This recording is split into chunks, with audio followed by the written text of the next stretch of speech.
Hello everyone, welcome back to my channel. आज की video में हम लोग ज्योग्राफी की टॉपिक वाइज सीरीज़ में वर्ल्ड ज्योग्राफी का एक टॉपिक है जिसमें पृथ्वी की गतियाँ, सूर्य ग्रहण व चंद्र ग्रहण और इसी के साथ में ज्वार भाटा से संबंधित सारे क्वेश्चन को कवर करेंगे। ठीक है, ये सेकंड टेस्ट है। इससे पहले एक टेस्ट और डल चुका है वर्ल्ड ज्योग्राफी का। ठीक है, और अगर आप लोगों को पता है, आप लोग न्यू नहीं हैं यहाँ पे, तो इंडियन ज्योग्राफी का जो है वह पूरी ही सीरीज़ फिनिश हो चुकी है, तो वो भी आप लोग देख लीजिएगा। उसका लिंक जो है इसी के डिस्क्रिप्शन बॉक्स में दे रखा है। इसी के साथ में एंशियंट हिस्ट्री की हमारी टॉपिक वाइज सीरीज़ चली रही है।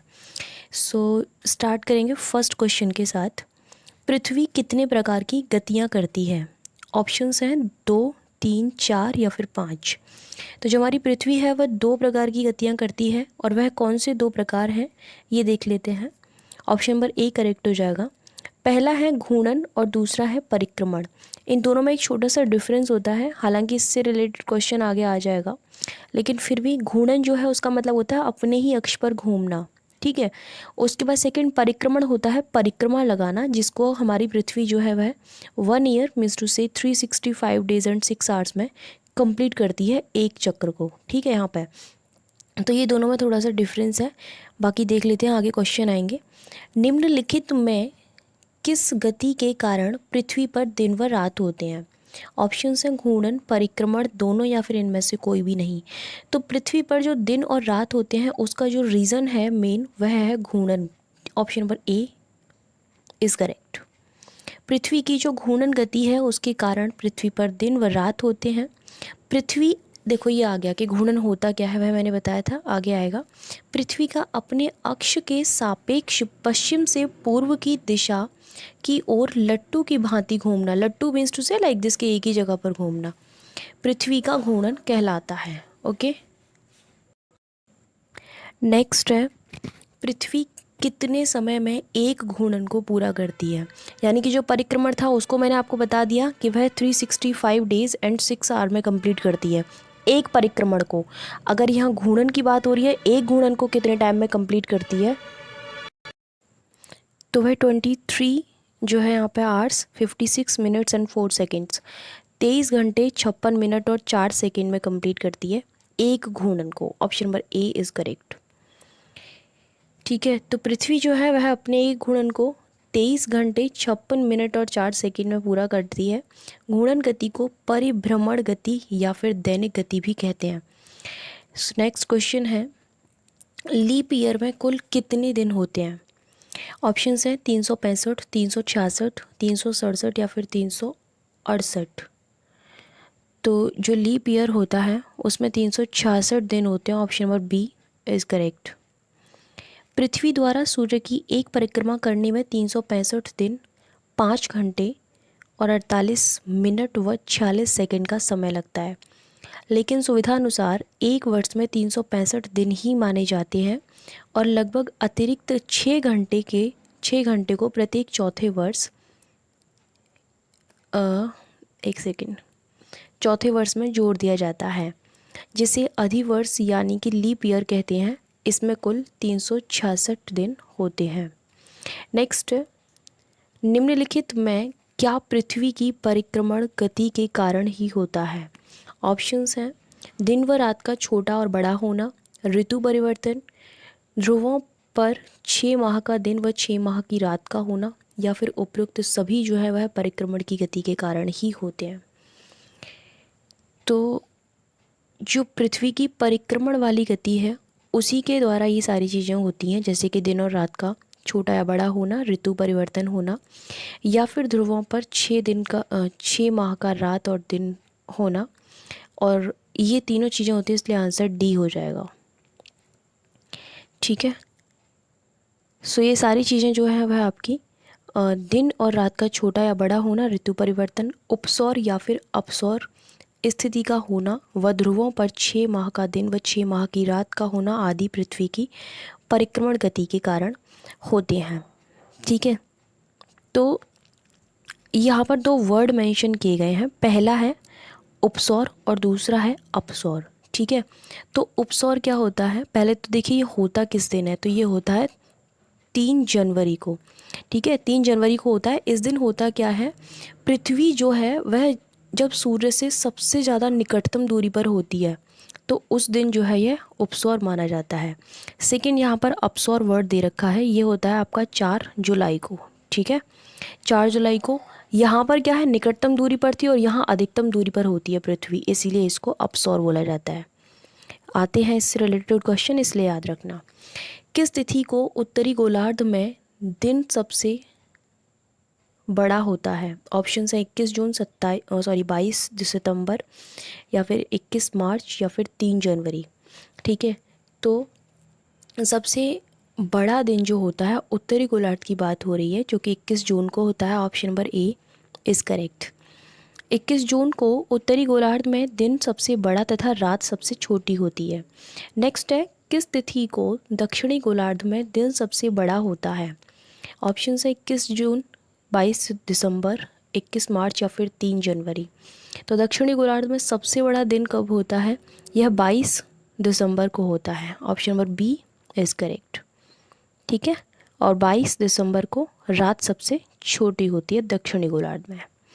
नेक्स्ट क्वेश्चन है, किस तिथि को समस्त विश्व में दिन और रात बराबर होते हैं? ऑप्शन है 21 मार्च, 23 सितंबर, दोनों, या फिर इनमें से कोई भी नहीं। तो ये दोनों ही दिन ऐसे हैं, 21 मार्च और 23 सितंबर। इन दोनों दिन में क्या होता है कि पूरी ही विश्व की बात हो रही है जहाँ दिन और रात जो है वह बराबर होते हैं। Okay, option number C is correct. 21 मार्च एवं 23 सितंबर को समस्त विश्व में दिन और रात बराबर होते हैं। परिणाम स्वरूप इस स्थिति को हम क्या कहते हैं? विषुव कहते हैं। तो इस तरीके से क्वेश्चन आ सकता है, विषुव क्या होता है? 4 स्टेटमेंट दे देगा, उसमें से आपको बताना कौन सा करेक्ट है। नेक्स्ट क्वेश्चन है, पृथ्वी अपने अक्ष पर कितना झुकी हुई है? ऑप्शन दे रखे हैं 23 degree 30 minute, 23 degree 50 minute, 23 degree 30 minute, या फिर 27 डिग्री 30 मिनट। तो पृथ्वी अपने अक्ष पर 23.5 डिग्री, यहाँ पर दे रखा है 23 डिग्री 30 मिनट झुकी हुई है। Option number A is correct. ठीक है, तो अपने अक्ष पर पृथ्वी 23 डिग्री 30 मिनट झुकी हुई है और इसका अक्ष इसके कक्षा तल से 66 डिग्री 30 मिनट का कोण बनाती है। उपसौर की स्थिति किस तारीख को होती है? इसीलिए मैं नहीं बताती हूँ किसी भी चीज़ को एक्सप्लेन करके, 2 वर्ड बताए और दोनों का कोई फ़ायदा नहीं हुआ, क्योंकि आगे चल के वो वहाँ पर क्वेश्चन आ गए। सो उपसौर की स्थिति पूछी गई है, हालांकि आंसर ऊपर बता ही दिया गया है, तो 3 जनवरी है। Option number D is correct. देखिए, ऐसी खगोलीय घटना जब पृथ्वी सूर्य से अत्यंत पास, बोला था ना निकटतम दूरी पर होती है, मेरे वर्ड्स थोड़े चेंज थे। इस घटना को उपसौर, यानी कि 3 जनवरी को ये घटना होती है, इसको उपसौर हम कहते हैं। नेक्स्ट क्वेश्चन है अपसौर, तो ये भी मैंने आपको बता ही दिया था। अपसौर की स्थिति किस तारीख को होती है? मैंने आपको 4 जुलाई बताई थी और 4 जुलाई ही करेक्ट है, इसमें 3 जुलाई दे दिया, ये मिस्टेक हो गई है I think. Option number B correct होना चाहिए। ठीक है, हाँ 4 जुलाई ही है, यहाँ पर टाइपिंग मिस्टेक हो गई है, एक्सप्लेनेशन में सही दे रखा है। देखिए, जिस खगोलीय घटना में पृथ्वी सूर्य से अत्यधिक दूरी पर होती है उसे अपसौर कहते हैं, और यह स्थिति कब होती है? 4 जुलाई को। नेक्स्ट क्वेश्चन है, किस स्थिति को सूर्य ग्रहण कहते हैं?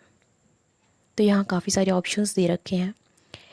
तो जो सूर्य ग्रहण होता है, जब हमारी पृथ्वी तथा सूर्य के बीच में चंद्रमा आ जाता है ना, तो उसको हम क्या कहते हैं? सूर्य ग्रहण की स्थिति बनती है। ऑप्शन नंबर ए करेक्ट है। जब पृथ्वी तथा सूर्य के मध्य चंद्रमा आ जाता है तब सूर्य का प्रकाश पृथ्वी तक नहीं पहुंच पाता है और इस स्थिति को हम सूर्य ग्रहण कहते हैं। सूर्य ग्रहण केवल अमावस्या वाले दिन ही होता है। नेक्स्ट क्वेश्चन है, चंद्र ग्रहण सदैव किस दिन होता है? ऑप्शन है अमावस्या, मकर संक्रांति, पूर्णिमा, या फिर बसंत पंचमी। तो यह हमेशा पूर्णिमा के दिन होता है। Option number C is correct. जब पृथ्वी सूर्य और चंद्रमा के बीच आ जाती है और चंद्रमा तक सूर्य का प्रकाश नहीं पहुंच पाता है तब इस स्थिति को चंद्र ग्रहण कहते हैं, और चंद्र ग्रहण हमेशा पूर्णिमा के दिन होता है। नेक्स्ट क्वेश्चन है, एक ही स्थान पर 24 घंटे में कितने बार ज्वार भाटा आता है? ऑप्शंस हैं 1 बार, 2 बार, 3 बार, या फिर 4 बार। बात एक स्थान की हो रही है तो 2 बार ज्वार भाटा आता है। Option number B is correct. ठीक है, तो एक ही स्थान पर 24 घंटे में 2 बार ज्वार भाटा आता है, 2 बार ज्वार आता है और 2 बार ही भाटा, मतलब एक ही बात है वो, क्योंकि जब ज्वार आता है तो उसके साथ में भाटा भी आता है। ठीक है। समुद्र तल के ऊपर उठने की क्रिया को ज्वार तथा उसके नीचे उतरने की क्रिया को भाटा कहा जाता है। एक्चुअल में होता क्या है, इस तरीके से, लाइक ये समुद्र का पानी है, ठीक है, एक सेकेंड, है ना, इस तरीके से समुद्र का पानी है। तो जब सूर्य का आकर्षण होता है तो क्या होता है, ये पानी जो है इस तरीके से खिंचता है, ठीक है, यहाँ से ये पानी इस तरीके से आकर्षित होकर ऊपर होता है और यहाँ से जो है पानी बिल्कुल इस तरीके से दब जाता है। तो क्या होता है, ये जो पार्ट होता है इसको हम भाटा बोलते हैं और ये जो होता है इसको हम ज्वार बोलते हैं। तो ज्वार भी कई तरीके के होते हैं, दीर्घ ज्वार, निम्न ज्वार, ठीक है, तो उसके भी अलग अलग टाइप होते हैं। जब यहाँ पर सूर्य और पृथ्वी दोनों की आकर्षण की स्थिति होती है तो उस टाइम पर दीर्घ ज्वार आता है, क्योंकि दोनों की साइड से काफ़ी ज़्यादा पानी आकर्षित हो जाता है। बाकी हम डिटेल में जानेंगे जब पूरे तरीके से पढ़ेंगे तब। ज्वार भाटा की उत्पत्ति में किसकी गुरुत्वाकर्षण शक्ति शामिल है? एक्सप्लेन करने का कोई मतलब ही नहीं है, अगले टॉपिक में सब कुछ आ ही जाता है। ऑप्शन है सूर्य, पृथ्वी, चंद्रमा या फिर उपरोक्त सभी।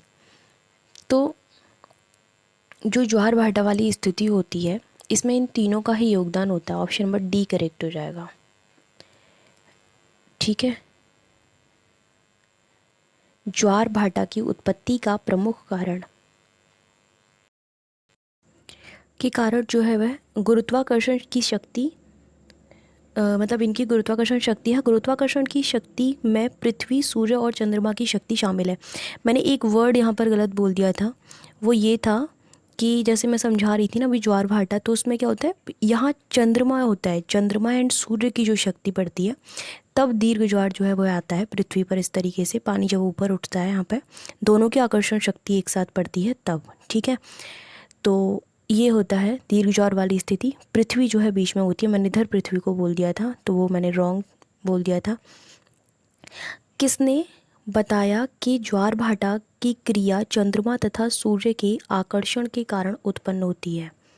ऑप्शन हैं गैलीलियो, न्यूटन, वैसे न्यूटन नहीं बताया था तो सी ऑप्शन देखने का मतलब नहीं है, ऑप्शन नंबर बी करेक्ट है। ओके,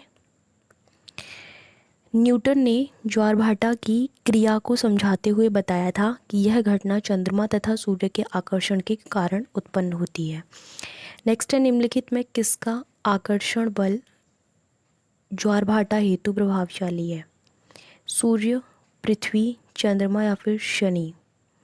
ठीक है, तो प्रभावशाली है चंद्रमा, मतलब किसका आकर्षण बल जो है वह ज्वार भाटा हेतु अधिक प्रभावशाली है? तो चंद्रमा का है, ऑप्शन नंबर सी करेक्ट हो जाएगा। चंद्रमा सूर्य की अपेक्षा पृथ्वी के अधिक निकट है, इसलिए चंद्रमा का आकर्षण बल जो है वह ज्वार भाटा हेतु अधिक प्रभावशाली है। अब देखिए दीर्घ ज्वार वाली स्थिति यहाँ पर आ गई, हालांकि मैंने समझा दी थी। दीर्घ ज्वार कब आते हैं? ऑप्शंस दे रखे हैं, सूर्य, पृथ्वी और चंद्रमा तीनों एक ही सीध में होते हैं, सूर्य, पृथ्वी और चंद्रमा समकोण पर होते हैं, या फिर सिर्फ पृथ्वी और चंद्रमा सीध में होते हैं, या फिर सिर्फ पृथ्वी और सूर्य एक सीध में होते हैं।